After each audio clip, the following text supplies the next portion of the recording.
আসসালামু আলাইকুম প্রিয় বন্ধুরা। এই যে সম্পূর্ণ ভিডিওটি আশা করি দেখবেন। দেখুন মামা ভাগ্না যেখানে বিপদ নাই সেখানে। আসলে মামা ভাগ্নের ছোটবেলা থেকে ভাগ্নিকে নিয়ে কতটা আনন্দ হয়, মজা হয়, যাদের মামা ভাগ্না আছে তারাই একমাত্র জানে।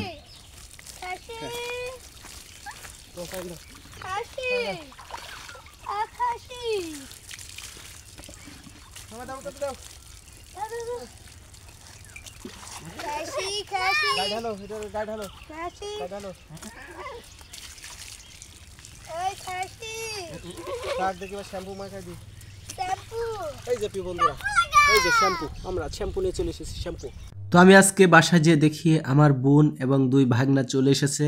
তো ভাগনারা গোসল করার জন্য মরিয়া হয়ে গেছে। আসলে আমাদের বাড়ির পাশেই গভীর নলকূপ আছে, সেখানে গোসল করবে। তো কি করব, উপায় নাই, ভাগনারা যেহেতু বায়না ধরেছে। তো আমি মনে করলাম যে আজকে ছাগলটা গোসল করানো যাক। তো ভাগনারা বললো, হ্যাঁ মামা তাহলে চলো আমরা সকলে মিলে ছাগলটাকে গোসল করাই দিই, অনেক ভালো হবে। তো আমার একটি ছাগল, এই যে দেখুন দুইটা ছাগল ছিল, একটা আল্লাহ পাকের ইচ্ছা একটু অসুস্থতার কারণে আমার এটা নেই, এই একটা আছে এখন আপাতত। তো কি করব, চলে গেলাম গোসল করানোর জন্য।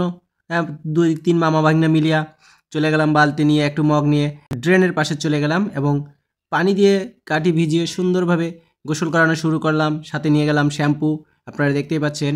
এই শ্যাম্পু দিয়ে ভালো করে মাখিয়ে আমরা শুরু করে দিলাম গোসল করানো। এক মামা মামা বলে, মামা আমি পানি দিই, ভাগনা এক ভাগনা পানি দেয়, আরেক ভাগনা বলে আমি যে গা ঢলে দিই, সুন্দর করে দেখি, আমি পরিষ্কার করি। আচ্ছা, এভাবেই তিনজন মিলেমিশে কাজ করা শুরু করলাম। আর এর ভিতরে কতটা আনন্দ পাচ্ছি সে আমি নিজে বুঝতে পারছি, কতটা মজা লাগছে। আসলে যাদের মামা ভাগনা আছে তারাই জানে। ওই যে আমার ভাগনা হাই একটু জানিয়ে দিল। যাই হোক, আমরা শুরু করলাম এই যে ব্রাশ দিয়ে এভাবে ছাগলকে পরিষ্কারভাবে ডলতে ডলতে পরিষ্কার করে দিলাম। দেখুন ছাগল কত সুন্দরভাবে শান্তভাবে দাঁড়িয়ে আছে। আসলে আমার ছাগলটা আসলেই খুবই শান্ত, এভাবে দাঁড়িয়ে থাকে গোসল করার সময়। তো আরও আমার একটি ছাগল ছিল, সেটি বিক্রয় করা হয়ে গেছে 35,000 টাকায়। তো আশা করি এবছর এটা জানি না কত কি হবে, অনেক বড় হবে আশাবাদী আমি, এটাও এমন পর্যায়ে যাবে। তো এই মিলিয়ে আমরা তিনজন মিলে খুবই আনন্দের সাথে ছাগলটিকে গোসল করলাম, সেই সাথে আমরাও অনেক আনন্দ পেলাম। মামা ভাগনা মিলে কত মজা, আসলে এই মজাটা তারা যারা করে তারাই বোঝে।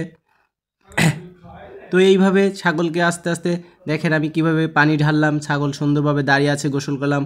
মুখ টুক একদম পরিষ্কারভাবে ডলে দিয়ে শ্যাম্পু গায়ে মাখিয়ে একদম দেখেন কত সুন্দর চকচক করছে। আসলে আমরা গোসল করলে হবে না, এদেরকেও একটু পরিষ্কার রাখতে হবে। আমি সপ্তাহে একবার করে ছাগলকে গোসল করিয়ে থাকি। তো ওরা শান্ত ভদ্রভাবে দাঁড়িয়ে থাকে, গোসল করে, দেখেন কত সুন্দরভাবে দাঁড়িয়ে আছে ছাগলটি। তো এইভাবে গোসল করানোর শেষে একটা পর্যায়ে আমরা চলে আসলাম, শেষ পর্যায়ে গোসল করানোর শেষে পানিগুলো আমি হাতে মুছে দিয়ে একটু দাঁড় করাইয়া রেখে তারপরে ভাবলাম যে এখানে দাঁড় করে রাখলে হয়তো কাদা লেগে যেতে পারে, তো একটু সাইডে নিয়ে চলে গেলাম। সর্বশেষ পর্যায়ে আমরা চলে এসেছি, ছাগলটি গোসল করানোর পরে এক জায়গায় রোদে দাঁড় করিয়ে বেঁধে দিয়ে আমরা চলে গেলাম গোসল করতে গভীর নলকূপে। তো এখানেই আপনাদের জন্য ভিডিওটি নিয়ে আসলাম, জানি না কেমন লাগলো। আজ এই পর্যন্ত, সকলকে অনেক অনেক ধন্যবাদ। আল্লাহ হাফেজ।